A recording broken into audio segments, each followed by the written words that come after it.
क्योंकि भारत के यशस्वी प्रधानमंत्री श्रीमान नरेंद्र मोदी जी ने इस चिल्ड्रंस रिसर्च यूनिवर्सिटी की स्थापना करते समय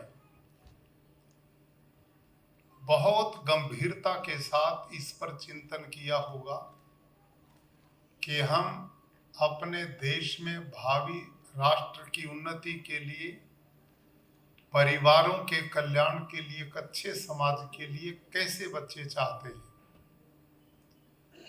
और आप और हमें जानकर प्रसन्नता होगी, आज के इस युग में दुनिया बहुत तेजी से उन्नति कर रही है, बहुत दुनिया में विकास भौतिक हो रहे हैं, लेकिन जिसके लिए किया जा रहा है उसके बनाने की कोई फैक्ट्री इस धरती पर नहीं है। पहला काम आज की इस दुनिया में चिल्ड्रंस रिसर्च यूनिवर्सिटी है तो आपके यहाँ गांधीनगर में है, और प्रधानमंत्री जी को इसके लिए मैं बहुत बहुत धन्यवाद और आभार प्रकट करता हूँ। भाइयों और बहनों, अभी हम सब ने डॉक्टर हितेश जानी जी के विचारों को बहुत साइंटिफिकली ढंग से श्रवण किया है। आप और हम जितने भाई बंधु यहाँ पर उपस्थित हैं, आपको मैं बहुत बधाई और साधुवाद देता हूँ। हमारी ऐसी बहनें और भाई जो अपने घर में एक आत्मा का आह्वान कर चुके हैं और उनको आज ये कार्यक्रम एक्सपर्ट्स लोग कि हम गर्भस्थ बालक को एक महामानव के रूप में कैसे बदल सकते हैं, इस पर आज पूरा दिन ये कार्यशाला चलने वाली है, ऐसा मुझे कुलपति महोदय ने बताया। और मैं बहुत नम्रता से निवेदन करूंगा,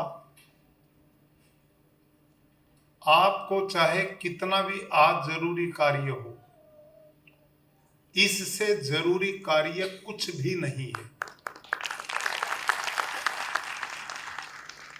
हम अनुभव करते हैं कि माता पिता कोई भी दुनिया में ऐसा नहीं कि जो अपने बच्चों को अच्छा नहीं देखना चाहता।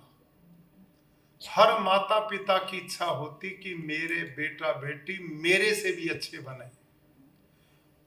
दुर्भाग्य से कोई दुर्गुण माता पिता में हो भी गया तो माता पिता बच्चों से छिपाते हैं ताकि इनमें वो दुर्गुण न जाने पाए।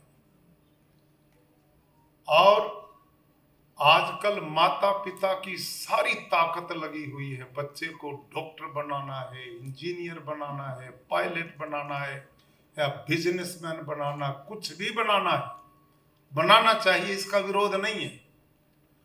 लेकिन इस पर कोई इतनी मेहनत नहीं करता कि मैंने इसको इंसान भी बनाना है। इस पर कोई चिंतन हमारा नहीं, न कोई ऐसी पाठशाला है। और इसी का परिणाम है भाई और बहनों, आज इतनी भारी संख्या दुनिया में लोगों की है, 7-8 अरब लोग इस धरती पर रहते हैं, लेकिन वो मानवता, वो इंसानियत जो दूसरे के हृदय के स्पंदन को अपने अंदर अनुभव कर सके, मानव की वो संवेदनशीलता जो दूसरे के दुख के आंसुओं को अपने आंखों से बहाने की योग्यता पैदा कर सके, मनुष्य की वो हृदय की ऐसी नम्रता जो दूसरे के घाव को अपने हृदय रूपी मरम से ठीक कर सके, ये दिखाई नहीं देता। आदमी आदमी की दवाई बनना चाहिए, व्यक्ति व्यक्ति का सहारा बनना चाहिए। आज तथा कथित हम उनको धर्म माने बैठे कि जो अपने विचार को नहीं मानते उनको धरती पर रहने का अधिकार नहीं। कैसी ये मानवता धरती पर आ गई। आज थोड़ा सोचो भाई और बहनों, कितना आविष्कार साइंटिस्ट ने सुविधाओं के लिए कर दिया, उनके हम आभारी हैं। बाहर वर्षा है, आप इस इतने सुंदर हॉल में बैठे हैं, वर्षा का कोई प्रभाव नहीं। बाहर भयंकर गर्मी है, पसीना बहाते हैं, आप मजे में बिना पसीने के सुख में आनंद से बैठे हो। पहले जिन कार्यों के लिए महीनों लग जाते थे, आज वो घंटों में हो जाते हैं। आदमी पहले बैलगाड़ी पर यात्रा करता था, आज विमान में करता है। पहले मिट्टी का दिया जलाता था, आज एक स्विच ऑन करते हैं, अंधेरा प्रकाश में बदल जाता है। आज कौन सी ऐसी आदमी के सुख की चीज नहीं रही जो नहीं है। काश इन सारी सुख की चीजों के साथ मानव भी सतोगुणी हो जाए, मानव भी एक दूसरे का सहारा बन जाए, हमारे में प्रेम हो, प्यार हो, सहिष्णुता हो, करुणा हो और दया हो, तो ये दुनिया धरती पर स्वर्ग है कि नहीं। इस स्वर्ग को आदमी की विचारधारा ने नरक में बदल दिया। और एक और बात ध्यान से सुनिए आप, कि इस धरती पर असंख्य प्राणी हैं। उन असंख्य प्राणियों में यदि हमारे धर्म शास्त्रों में सर्वश्रेष्ठ प्राणी माना तो मनुष्य को माना है। क्योंकि मनुष्य को छोड़कर जितनी भी योनियां हैं वो सब भोग योनियां हैं, पिछले जन्म के किए कर्मों को भोग रही है। और मनुष्य भोग योनि भी है और कर्म योनि भी है। ये जो पिछला कर्म था उसका फल भी भोगने आए हैं, और भगवान ने हमें कर्म की स्वतंत्रता दी है कि हम अगले जन्म और इस जन्म के सुख के लिए अच्छे कर्म भी करने की स्वतंत्रता रखते हैं। हमें इतना बड़ा सुविधा परमात्मा ने दी है। और इस धरती पर जितने भी प्राणी हैं उनके पास वो बुद्धि नहीं जो भगवान ने मेरे और आपको दी है। वो शरीर ऐसा नहीं जो सुविधा मेरे शरीर और आपके शरीर में है। इसलिए इसको सर्वश्रेष्ठ प्राणी इसलिए माना गया है कि ये पुरुषार्थ चतुष्टय धर्म अर्थ काम करते हुए मोक्ष की प्राप्ति कर सकता है। अन्य प्राणी को यह सुविधा नहीं है, उनके जन्म में सुविधा नहीं है। तो ये सर्वश्रेष्ठ प्राणी जिसने सारी धरती का उपयोग इसके लिए प्रभु ने दिया, और ये सर्वश्रेष्ठ ही यदि निकृष्ट बन जाए तो फिर बाकी प्राणियों की दुर्गति होगी कि नहीं, सारी व्यवस्था बिगड़ेगी कि नहीं। हम यदि श्रेष्ठ हैं तो धरती का समस्त प्रकृति भी ठीक रहेगी, जलवायु भी ठीक रहेगा, और धरती पर सुख और शांति भी होगी। और भारत के ऋषियों ने आदि काल में इस बात को बड़ी गंभीरता से समझा था कि असली निर्माण वो भी बहुत बढ़िया कारखाने बना सकते थे, वो भी जहाज बनाने की बहुत बड़ी विमान विद्या उस काल में भी ऋषियों ने दी थी। और आपकी जानकारी के लिए, जो अंग्रेजी का एक शब्द है ना, रिसर्च स्कॉलर, ये ऋषि का अपभ्रंश शब्द है। भारत का एक एक ऋषि रिसर्च स्कॉलर था। ये मैं कल्पना नहीं कह रहा, इसका प्रमाण दे सकता हूं। आज सौभाग्य की बात है कि चरक ऋषि का जयंती है, ये संयोग है, और उसी ऋषियों की चर्चा हम कर रहे हैं। आयुर्वेद हजारों साल पहले बना, और किस वनस्पति में क्या गुण धर्म है हजारों साल पहले उन ऋषियों ने लिख दिया। आज आप किसी भी वनस्पति को लें, जो ऋषियों ने हजारों साल पहले उसके गुण धर्म बता दिए, आप लैब में ले जाएं, आज की लेबोरेटरी एक भी गुण धर्म ज्यादा या कम नहीं बता पाएगी जो उन्होंने हजारों साल पहले बता दिया। क्या वो रिसर्चर नहीं? सोचिए आप। और आज की साइंस तो वहां पहुंच ही नहीं पाई जहां वो पहुंच चुके थे। उन्होंने पहाड़ों की कंदराओं में बैठ करके, जंगलों के झोंपड़ों में बैठ करके, नदियों के संगम पर, पर्वतों की उपत्यका में जो रिसर्च किया था वो किस पर किया था? इस समस्त धरती के उपयोग करने वाले मानव के ऊपर किया था। यदि हमने मानव को सही अर्थों में मनुष्य बना दिया, उसको इंसान बना दिया, तो सब कुछ अच्छा बनेगा। और यदि इस धरती का उपयोग करने वाला मानव ही मानव नहीं रहा, तो सब कुछ होने के बाद भी धरती नरक बन जाएगी। ये वो जानते थे। इसलिए उन्होंने 16 संस्कारों की कल्पना की। और वो 16 संस्कार गधे, घोड़े, भैंस, बकरी, ऊंट, गाय के लिए नहीं होते, वो केवल मनुष्य के निर्माण के लिए। भाइयों और बहनों, जीवन में 16 प्रकार की ये भट्टियां बनाई थी, जिनमें तप करके एक बालक को महामानव और कुंदन बनाने की परंपरा ऋषियों ने दी थी। गर्भाधान से लेकर अंत्येष्टि संस्कार तक ये 16 संस्कार की परंपरा दी थी। आदरणीय डॉक्टर जानी जी ने बताया संस्कार के बारे में। संस्कार किसे कहते हैं? संस्कार किसे कहते हैं? ध्यान करें। संस्कार कहते हैं विशेष गुणों के आधान करने को। जो वस्तु जैसी नहीं है लेकिन उसको अति उत्तम बना देना, सामान्य चीज के अंदर विशेष गुण का डाल करके उसको परिष्कृत कर देने का नाम संस्कार होता है। उदाहरण के लिए, बहुत मोटा उदाहरण, ये देखो मेरे सामने माइक है क्या? नहीं, आपको दिख रहे कि नहीं? बोलो भाई, कमजोर विद्यार्थी हो।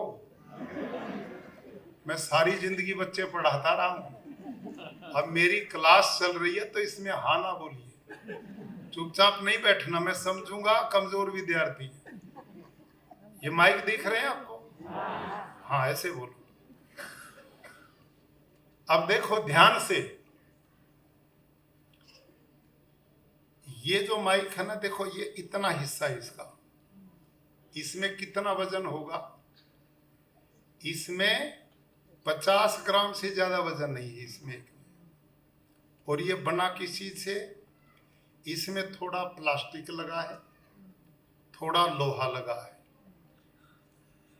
आप गांधीनगर के बाजार में जाओ और लोहे वाले की दुकान पे भी जाना और प्लास्टिक वाले की दुकान पे भी जाना, और उनसे कहो कि भाई ये तो सारा ही 50 ग्राम का है, मैं उसको बोलो भाई मेरे को 100 ग्राम लोहा दे और 100 ग्राम प्लास्टिक दे, और पूछो कितना पैसा है, तो इस महंगाई के जमाने में, वो 100 ग्राम लोहे का 100 रुपए का बता देगा। हालांकि इतना है नहीं, 100 रुपए का, और प्लास्टिक को 50 रुपए का, तो दोनों मिलके कितने के हुए? 150 रुपए के। भाई मेरा माइक वाला कहीं बैठा हो, सुन रहा हो, अरे नजदीकी है, ये आप वाला कितने पैसे का? ये माइक इतना हिस्सा भाई कितने रुपए का है? 5000 का बताया। सोचो ध्यान से, जो बाजार से लिया वो भी लोहा है, जो इसमें लगा ये भी लोहा है, जो बाजार से लिया वो भी प्लास्टिक है, जो इसमें लगा वो भी प्लास्टिक है। वो दोनों मिला के 200 ग्राम है, ये दोनों मिला के 50 ग्राम है। उन दोनों को मिला के 200 रुपया कीमत है, और इस श्रीमान जी का ये इतना सामान 5000 रुपए का है। क्यों भाई? अंतर किस बात का है? संस्कार का अंतर है, केवल संस्कार का। इस माइक में जो लोहा प्लास्टिक लगा है ना, वो वैसा ही जो बाजार वाला है, लेकिन साइंटिस्ट ने इसको संस्कारित कर दिया, इसमें ऐसे गुणों का आधान कर दिया ये मेरी बात को पकड़कर दूर तक पहुंचाने के गुण रखता है, और वो जो 200 रुपए वाला वो ये गुण नहीं रखता, वो इससे ज्यादा वजन वाला है, क्वांटिटी में भी ज्यादा है लेकिन क्वालिटी में नहीं। इस प्लास्टिक और लोहे में साइंटिस्ट रूपी ऋषि के द्वारा गुणों का आधान कर दिया, इसमें योग्यता पैदा कर दी कि हमारी बात को दूर तक पहुंचाने की ताकत रखता है, इसलिए संस्कारित हो गया। यह है विशेष गुणों का आदान करना। एक बालक जो पैदा होना है उसमें ऐसे माता पिता जो गृहस्थ में एक बालक का आह्वान कर रहे हैं अपने कुल के गौरव के लिए, अपने समाज के उत्थान के लिए, राष्ट्र के निर्माण के लिए, वो माता पिता जब आपस में बैठकर भावी संतति का आह्वान करते हैं, प्यारे भाइयों और बहनों, उसी दिन से बालक के निर्माण की प्रक्रिया शुरू हो जाती है। भारत के ऋषि कितने गंभीर थे इस दिशा में। वो सही अर्थों में इस दुनिया का जो समग्र ब्रह्मांड है, इसका उपयोग करने वाला इंसान कैसा हो, मनुष्य कैसा हो, जिसके धरती पे आने से सारी दुनिया को सुख मिले, जिसके धरती पे आने पे समस्त विश्व का कल्याण हो। सर्वे भवन्तु सुखिनः सर्वे सन्तु निरामया और सर्वे भद्राणि पश्यन्तु मां कश्चित् दुख भाग भवेत्। जिसका चिंतन सबके सुख के लिए, सबके कल्याण के लिए, सबकी निरोगता के लिए, आरोग्यता के लिए हो, ऐसे बालक का आह्वान किया जाता था। और वहां जो प्रक्रियाएं आदरणीय डॉक्टर जानी जी ने ऋषियों की आयुर्वेद के माध्यम से प्रैक्टिकल आपको दिखाई हैं, इन सब का विधान है। बालक मां के गर्भ में आता है। बच्चे पैदा होने से पहले 3 संस्कार हो जाते थे देश में, पुंसवन, सीमंतोनयन। जब बालक मां के गर्भ में, उस समय उसका शरीर बनता है तो क्या माने भोजन लेना बताया गया। और जब बालक का मस्तिष्क जो सबसे कीमती तब बनता है तो सीमंतोनयन में क्या भोजन दिया गया, और घर में वातावरण क्या है। उस बालिका का आपने आश्चर्यजनक ढंग से एक चित्र देखा है। देखो ध्यान से, बालक जो है आंख से देखना जन्म लेने के 4-5 हफ्ते बाद करता है। जब बच्चा पैदा होता ना, उसको आंख से दिखाई नहीं देता, उसके आंख में रोशनी नहीं होती, वो 4-5 सप्ताह के बाद आती है। लेकिन 7 महीने का गर्भ का बच्चा सुनना गर्भ में ही शुरू कर देता है। ये जानकारी होनी चाहिए। ऐसे समय में घर में माता पिता कैसे उठते हैं, कैसे बैठते हैं, क्या खाते हैं, क्या बोलते हैं, घर का वातावरण कैसा है, लड़ाई झगड़ा तो नहीं है, तनाव तो नहीं है, कलह तो नहीं है, ये सब प्रभाव गर्भस्थ बच्चा अनुभव करता है। माता पिता जैसा वातावरण देते वो गर्भ में ही सीखना शुरू कर देता है। देखना तो जन्म लेने के बाद करता है और सुनना गर्भ में ही कर देता है। ये चिंतन ऋषि आदिकाल से जानते थे। इसलिए गर्भ में जब बालक है तो मां को और घर के लोगों को वातावरण कैसा देना है ताकि गर्भस्थ बालक पर कोई कुसंस्कार विचार ना जाने पाए। इतनी गंभीरता थी अपने देश की ऋषियों में। वो स्वाध्याय करे, अच्छे ग्रंथों को पढ़े, अच्छे दृश्य देखे, प्रकृति की गोद में रहे, प्रसन्न चित्त रहे, सबके कल्याण का सोचे, सत्य भाषण करे। ये सारी व्यवस्थाएं दी जाती थी।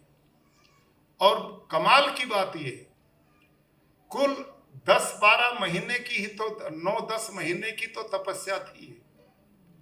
इस 9-10 महीने में मां की फैक्ट्री में जो बनने वाला माल है ना, वो इस राष्ट्र के उत्थान का भी कारण है और पतन का भी कारण। दोनों उसके हाथ में, दोनों चीज उस मां के हाथ में। इस समय 9-10 महीना की तपस्या पूरे राष्ट्र और समाज के जीवन और व्यवस्था को बदलने की ताकत रखती है। और ये जैसे डॉक्टर साहब ने बताया, ये कल्पना नहीं है। मदालसा नाम की एक देवी रानी थी इस देश में, कहते हैं जिसके 8 बेटे पैदा हुए। और जब बेटा पैदा होता था घर में, वो बड़ी आध्यात्मिक थी, बड़ी धर्मात्मा थी, बड़ी परोपकारी देवी थी। वो हर समय पवित्र भावों से गर्भस्थ बच्चों में संस्कार डालती थी और जन्म लेने के बाद बोलती थी, शुद्धोसी बुद्धोसी संसार माया परिवर्जितोसी। बेटे तू शुद्ध है, बुद्ध है, ये दुनिया की माया आने जाने वाली है, ये टिकाऊ नहीं है। असली टिकाऊ इस शरीर के पीछे आत्मा है और इस प्रकृति के पीछे परमात्मा है। इसके द्वारा उसको पाना, यही जीवन का मिशन है। ये पाठ दिया करते थे और इस पाठ देने का परिणाम क्या हुआ? 8 बेटे पैदा हुए, 8 की 8 तपस्वी सन्यासी बन गए। राजा ने कहा, देवी इस राजपाट को कौन चलाएगा? तूने सारे ही बाबा जी बना दिए। इस राजपाट की भी तो कुछ सोचो, इसके बारे में भी चिंतन करो। देवी ने कहा, कोई बात नहीं, अब की बार जो संतान होगी उसे मैं वीर बहादुर बलशाली राजा ही बनाऊंगी। और 9वां बेटा पैदा हुआ तो मां ने विचार बदल करके उस बालक के सामने राज्य व्यवस्थाओं का, एक उत्तम राजा बनने का, वीरता का उपदेश दिया और 9वां बेटा पराक्रमी राजा ही बना। ये मदालसा की हिस्ट्री आप पढ़िए। आपने अभी बताया सुभद्रा और अर्जुन का संवाद, वो गर्भ में ही तो था। अभिमन्यु समय गर्भ में था जब चक्रव्यूह भेदन कैसे किया जाता। मैं कुरुक्षेत्र का हूं और कुरुक्षेत्र के पास अमीन एक गांव है जो अभिमन्यु का अपभ्रंश है। वहां आज भी एक बहुत बड़ा एक टीला जहां पर चक्रव्यूह की रचना की गई थी। और उस चक्रव्यूह का कैसे तोड़ा जाता है, अर्जुन ये उपदेश सुभद्रा को दे ही रहे थे। बीच में वो सो गई। ऐसा होता भाषण से कितना बढ़िया हो, कई बार लटका ही जाता नींद का। आप में भी कई ले रहे होंगे उसका आनंद, हो जाता कि नहीं ऐसा? तो ऐसा काम हो गया बेचारी के साथ। अब चक्रव्यूह भेदन कैसे, जब अंदर जाने का है तो वो सुन रही थी और जब चक्रव्यूह से बाहर निकलना तो उस समय वो सो गई। और आप समझिए, बच्चा सोता नहीं, गर्भस्थ बच्चा सोता नहीं, मां के सोने में उसका सोना है। गर्भस्थ बच्चा खाता नहीं, मां के भोजन में उसका भोजन है। गर्भस्थ बच्चा चलता नहीं, मां के चलने में उसका चलना है। एक एक चीज मां से बालक गर्भस्थ बच्चे की जुड़ी, एक एक चीज। तो जब वो अभिमन्यु को चक्रव्यूह में भेदन की बात आई, आप जानते, लंबी बात न करते, प्रवेश तो कर गए लेकिन वापस निकलने का रास्ता, मां सो गई थी, उसको पता ही नहीं था और उस बेचारे को उसमें फंसा करके मौत के घाट उतार दिया गया था। तो ये कल्पनाएं नहीं है, ये बहुत बड़ी साइंस है, बहुत बड़ा विज्ञान ऋषियों ने कहा। अब लंबी बात न करते और आगे बढ़ता हूं। इस समय मनोविज्ञान के बहुत बड़े प्रवर्तक हुए हैं सिगमंड फ्रायड। इस समय यूनिवर्सिटीज में साइकोलॉजिकल डिपार्टमेंट में उनके लिखे ग्रंथ पढ़ाए जाते हैं। और सिगमंड फ्रायड ने अनेक ग्रंथ लिखे। तो उनके कुछ शिष्य, जब सिगमंड फ्रायड बूढ़ा हो गया तो कुछ शिष्य इकट्ठे होकर उनके पास गए और कहने लगे, आपने एक बालक को महामानव कैसे बनाया जा सकता है, इस पर बहुत अच्छी रिसर्च की है, बहुत अच्छा लिखा है, अनेक ग्रंथ भी लिखे हैं, हमने भी आपसे पढ़ा है, लेकिन हम आपसे जानना चाहते हैं, एक लाइन में बताओ कि एक बालक को महान आदमी कैसे बनाया जा सकता है। किसने पूछा? बोलो भाई, कमजोर विद्यार्थी हो। शिष्यों ने। किससे पूछा? सिगमंड फ्रायड से। तो सिगमंड फ्रायड ने क्या उत्तर दिया? अब मेरी बहनें ध्यान से सुने, मेरी माताएं ध्यान से सुने। सिगमंड फ्रायड ने कहा कि मैंने अब तक जो ग्रंथ लिखे रद्दी की टोकरी में फेंक दो। समस्त जीवन के अनुभव के आधार पर एक लाइन की बात मैं कहना चाहता हूं।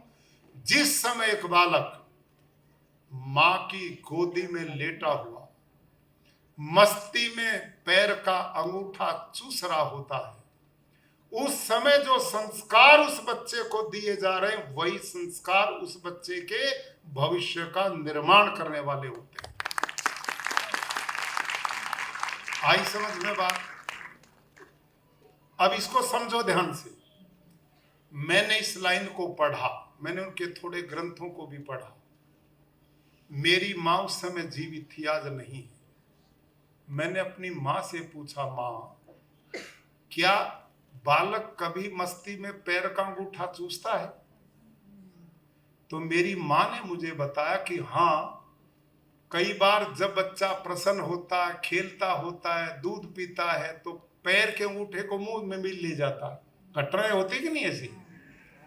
ये हमारे यहाँ होती है, गुजरात में भी होती है। होती है गुजरात में? अच्छा, फिर बोलते क्यों नहीं? होती है ना घटना। अब ये ध्यान करना, पैर का अंगूठे से कोई मतलब नहीं है।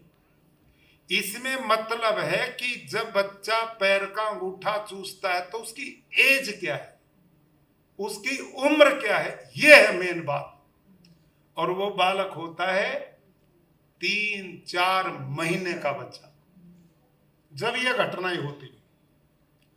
सिगमंड फ्रायड बोलता है, आधुनिक मनोविज्ञान का प्रवर्तक बोलता है कि ये वो एज है बालक की, जो विचार, जो एनवायरनमेंट, जो वातावरण, जो आप उसे दे पा रहे हो, वही वो ग्रहण करके भविष्य की सब योजना इसी में, इसी से बालक का निर्माण है। समझ में आई बात? अब सिगमंड फ्रायड तो बच्चे के जन्म लेने के बाद की बात करता है, लेकिन ऋषि तो जिस दिन मां के गर्भ में जगह बनाई उसी दिन की बात करते हैं। सिगमंड फ्रायड तो बहुत लेट हो गए। ऋषि तो कितने एडवांस थे, कितने बड़े रिसर्चर थे कि जो गर्भ में ही संस्कारों की भट्टी में बालक को डाल करके कुंदन बनाने का योजना दे दी थी। और सिगमंड फ्रायड ने जो बात लिखी है वो क्या कहते हैं कि उस समय जो विचार बच्चा लेता है वही भविष्य में बनेगा। और हम क्या करते हैं?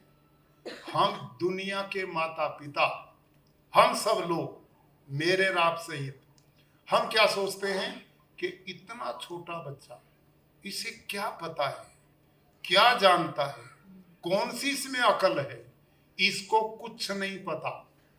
यही सोचकर अनेक अपराध पाप बच्चे के सामने हम कर जाते हैं, यूं समझ करके इसे कुछ नहीं पता। लेकिन सिगमंड फ्रायड कहता है, जितना आपको नहीं पता वो उसको पता है, क्योंकि उसके पास काम एक है और आप सबके पास काम अनेक है। आपने तो क्या करना, कहीं मकान बनाना है, कहीं बेटे बेटी की शादी की चिंता है, कहीं कोई रिश्तेदार बीमार हो गया उसकी चिंता है, कहीं बिजनेस व्यापार नौकरी की चिंता है। हमारे तो चिंताएं हैं, बालक के पास तो कुछ भी नहीं, केवल ग्रहण करना है, केवल कैच करना, और कोई काम बच्चे के पास नहीं। और उसका वो एक उदाहरण देते हैं, ध्यान करना। वो कहते हैं आप समतल धरती पे 2 गड्ढे बनाओ, बोर तो नहीं हो गए? समझ में आ रही है? मैं बंद कर सकता हूं, कोई दिक्कत नहीं। समझ में आ रही कुछ? समतल धरती पर 2 गड्ढे बनाओ और दोनों को पानी से भर दो। नहीं, एक को पानी से भर दो, एक को खाली रख दो। समतल गड्ढे बनाओ 2 और एक को पानी से भर दो, एक को खाली रख दो, और दोनों के बीच में पानी डालो। बताओ भरे गड्ढे में जाएगा या खाली में जाएगा? खाली में जाएगा ना। क्यों जाएगा? क्योंकि वो तो पहले ही भरा हुआ है, उसमें जगह ही नहीं है, वो खाली गड्ढा है। तो सिगमंड फ्रायड कहता है कि हम बड़े लोगों का ब्रेन तो भरे गड्ढे के समान है, इस मस्तिष्क में तो इतने सवाल हैं, ये तो भरा पड़ा है पानी की तरह। इसमें विचार देते हैं तो जगह बनाने के लिए टाइम लेता है, लेकिन बच्चे का दिमाग तो खाली गड्ढे की तरह कोरा कागज है, वहां तो विचार एकदम जगह बनाता है। और हम ये सोचते हैं बच्चे को कुछ नहीं पता। अगली बात, बच्चे की कैचिंग पावर कितनी होती है? आप एक 40 साल के प्रोफेसर साहब को लो, जिसने पीएचडी डीलिट की, अनेक ग्रंथ लिखे, बच्चों को पढ़ाता है, लोगों को शिक्षा देते हैं। और एक 2.5 साल के बच्चे को लो, दोनों को ऐसे देश में भेज दो जहां की भाषा दोनों ही ना जानते हो। अब बताओ वहां की भाषा पहले कौन समझेगा? अरे कैसे समझेगा बच्चा? ये डॉक्टर साहब हैं, पीएचडी हैं, डीलिट हैं, बच्चों को पढ़ाते हैं, बुद्धिमान हैं, इतनी बड़ी उम्र के हैं, आप कहते हैं बच्चा क्यों? ये समझिए ध्यान से, हम इधर कोई चिंतन करते ही नहीं कभी। बच्चे की कैचिंग पावर इतनी है कि वो तत्काल उसके ब्रेन में बात बैठती है। जब गर्भ में बच्चा है तो उसका तो कतई कोमल ब्रेन है, बन ही रहा है, और जब वो 2.5-3 महीने का और छोटा है तब भी बिल्कुल खाली है। इसी का परिणाम है कि छोटा बालक 2.5-3-4 साल तक, बच्चे को बच्चा क्यों कहते हैं? क्योंकि वो सारी बुराइयों से बचा हुआ है, इसलिए बच्चा, इसलिए बच्चा। तो वो बिल्कुल केवल एक ही काम उसके पास है। यदि माता पिता और हम लोग परिवारजन इस बात को अच्छी तरह अंदर बैठा लें तो हम पूरे परिवार को बदल सकते हैं, समाज को बदल सकते हैं, राष्ट्र और दुनिया को बदल सकते हैं। ये काम भारत के ऋषियों ने, मेरे भाई और बहनों, ये काम किया था। मानव निर्माण का काम उन लोगों ने किया था। हमने क्या किया? हमने कारखाने निर्माण का काम किया, हमने रेले बिछाने का काम किया, हवाई जहाज के कारखाने बनाने का काम किया। बहुत अच्छी बात है, इसमें बुराई कोई नहीं, अच्छी बात है। लेकिन इन सब का उपयोग करने वाला ही इंसान नहीं होगा तो इनका दुरुपयोग भी तो होगा। चाकू एक डॉक्टर के पास जाता है तो मरीज का ऑपरेशन करके मरने वाले को जीवन देता है, और वही चाकू एक हत्यारे के पास जाता है तो एक अच्छे आदमी का जीवन ले लेता है। समझ में आएगा? चाकू वही है, लेकिन उसका उपभोग करने वाले पर जीवन देना और लेना निर्भर करता है। ये प्रकृति, ये दुनिया, ये विकास बहुत उत्तम है, लेकिन इस विकास का यदि उपभोग करने वाला परमाणु बम की जरूरत ना समझे, मार धाड़ खून खराबे की कल्पना ना करे, तो ये धरती स्वर्ग धाम बन सकती है। ये विकृति मानसिकता, ये हमारे कुसंस्कारों का परिणाम है, ये तामसिक प्रवृत्तियों का परिणाम है, ये रजोगुणी प्रकृतियों का परिणाम है। भारतीय ऋषि सतो गुण की ओर ले जाकर एक माता और पिता को अच्छे भावी संतान के निर्माण की ओर भेजते थे। ये हमारा एक जीवन का हिस्सा होता था। तो गृहस्थ आश्रम जो है, इसको हमारे शास्त्रों में ज्येष्ठ और श्रेष्ठ माना गया है।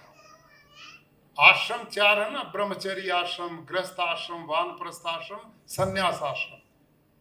लेकिन हमारे यहाँ शास्त्रों में कहा, जैसे सभी नदी नाले चलते चलते अंत में समुद्र में आश्रय पाते हैं, उसी प्रकार से ब्रह्मचर्य आश्रम, वानप्रस्थ, संन्यास सबका आश्रय स्थल गृहस्थ आश्रम होता है। सबका भरण पोषण ब्रह्मचारियों का भी गृहस्थ करते हैं, वानप्रस्थी और सन्यासियों का भी करते हैं। इसलिए सबसे श्रेष्ठ आश्रम, ज्येष्ठ आश्रम गृहस्थ आश्रम है। आपने जिस आश्रम को स्वीकार किया, बधाई के पात्र हैं। और आज आप इस कार्यक्रम में सम्मिलित होकर अपने परिवारों में एक महासंतान का आह्वान करके इस चिंतन की ओर बढ़ रहे हैं। इसके लिए मैं बहुत बधाई देता हूँ, साधुवाद देता हूँ। और भाइयों और बहनों, आपको मैं गारंटी के साथ बोलता हूँ, आपने यदि यहाँ इन विद्वानों के, डॉक्टर्स के, इन आयुर्वेद के आचार्यों के और इस यूनिवर्सिटी में डॉक्टर जोशी जी और उनकी टीम के इन भावों को सही हृदयंगम कर लिया और उसके अनुसार जीवनचर्या चलाई, तो आप स्वयं अनुभव करोगे, आपके घर में पहले भी संतान है और ये होगी, उनमें भी आप जमीन आसमान का अंतर देखोगे। ये वास्तविकता है, क्योंकि ये ऋषियों का चिंतन है। प्रैक्टिकल अनुभव करोगे, लेकिन ईमानदारी से सतोगुणी बन करके और उस दिनचर्या का पालन करिए, खान पान का पालन करिए। आज दुर्भाग्य है, मैं इसी काम पे तो प्रदेश में लगा हूं। माननीय प्रधानमंत्री जी का निर्णय है कि जहर वाली खेती से मुक्ति हो। आज हम जो खा रहे हैं उसमें जो संतति गर्भ में, उस पर क्या असर पड़ेगा, हम पर क्या पड़ रहा है, इसके तो प्रमाण आ रहे हैं। बड़ी बड़ी रिसर्च हो रही है। अभी 5-7-10 दिन पहले दैनिक भास्कर अखबार के फ्रंट पेज पर 105 माताओं का जो अपने बच्चों को दूध पिलाती थी, अपने स्तनपान कराती थी, उस दूध पर रिसर्च किया गया और उसमें 105 माह में से 105 में ही दूध में पेस्टिसाइड पाए। डॉक्टर ममता शर्मा, राजस्थान में एक महिला ने अपना रिसर्च पेपर प्रस्तुत किया। ये 5-6 महीने की बात है, मेरे पास उसकी कॉपी है। हमारे प्रेस सेक्रेटरी साहब भट्ट साहब बैठे, उनसे आप चाहे तो ले सकते हैं।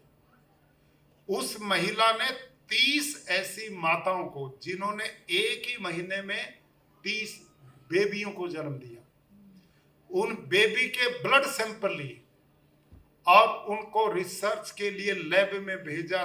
30 के 30 बच्चों में पेस्टिसाइड पाए। वो माँ उन बच्चों को जो दूध पिलाती थी वो टेस्ट किए, उसमें यूरिया पाया। जिस गाय भैंस के दूध को चेक किया उसमें भी यूरिया पाया। तो आज हम ये क्या बना रहे हैं? अभी ब्राजील की एक रिपोर्ट मेरे पास राजभवन में पड़ी, उसमें वहां रिसर्च किया, वहां के बच्चों के डीएनए चेंज हो रहे हैं इस जहर वाली खेती से। यूरिया, पेस्टिसाइड, डीएपी, पानी जहरीला, हवा जहरीली, धरती जहरीला, फल फ्रूट साग भाजी सब में जहर मिल रहा है। और इसका परिणाम, माता पिता हाई क्वालिफाइड हैं और उनके यहाँ मंदबुद्धि बच्चे पैदा हो रहे हैं। ये क्यों है? खान पान का इतना प्रभाव पड़ता है। भगवान कृष्ण गीता में लिखते हैं, आहार शुद्ध सत्व शुद्धि। आहार की शुद्धि से विचारों की शुद्धि होती है, अन्न से ही मन बनता है। आज कोई ध्यान नहीं, हम केवल भौतिकवाद की दौड़ में दौड़ रहे हैं। आप सबसे मेरा आग्रह है कि इन संस्कारीय परंपरा के साथ उन माताओं को जो गर्भस्थ हैं और दूसरे परिवार के लोग, आज हमने गुजरात में लगभग 8 से 9 लाख किसानों को प्राकृतिक खेती से जोड़ दिया। आपके ज्ञान मिल सकते हैं, उस आहार का प्रयोग करें घरों में, अपने बच्चों के जीवन को बचाएं। छोटे छोटे बच्चों को हार्ट अटैक हो रहे, डायबिटीज हो रही है, कैंसर हो रहा है, पेनक्रियाज फेल हो रही है, किडनी फेल हो रही है, अस्पताल भरे पड़े। इन सब का समाधान प्राकृतिक खेती, गो आधारित प्राकृतिक कृषि, यही बचाएगी दुनिया। और इस दिशा में भारत के माननीय प्रधानमंत्री जी ने अब इस प्राकृतिक खेती मिशन को राष्ट्रीय प्राकृतिक खेती मिशन बना दिया। अब इस दिशा में पूरे देश में काम चलेगा। तो ये भी एक बहुत बड़ा कार्य है। विचारों की भी शुद्धि हो, अन्न की भी शुद्धि हो, शरीर की भी शुद्धि हो, तो फिर अच्छी संतान के लिए रास्ता खुल जाता है और उससे हमारे परिवार, समाज, राष्ट्र उन्नति करते हैं। इन्हीं शब्दों के साथ मैं आदरणीय टीएस जोशी जी जो हमारे कुलपति हैं और उनकी पूरी टीम जिन्होंने सुंदर आयोजन किया और इस यूनिवर्सिटी के मूल सिद्धांतों की आपको जानकारी दी, इसके लिए और माननीय जोशी साहब को मैं बधाई देते हुए कुलगुरु जानी जी जिन्होंने अपने जीवन को इस मिशन के लिए समर्पित करके और एक अलग संस्थान की स्थापना की है, वो विशेष बधाई के पात्र हैं। उन्होंने ऋषियों की उस परंपरा को जिंदा करने का काम किया। मैं चाहूंगा कि अपनी टीम खड़ा करें। यदि ये हो गया तो विश्व का कल्याण होगा। आज हम थोड़े लोग यहाँ हैं। धरती पर ये उपदेश तो हर उस माँ के पास जाना चाहिए, हर उस पिता के पास जाना चाहिए जिन्होंने अपने घर में एक नई आत्मा का आह्वान किया। आप सबके लिए मेरी मंगल कामना, शुभ कामना, धन्यवाद। ओम शांति।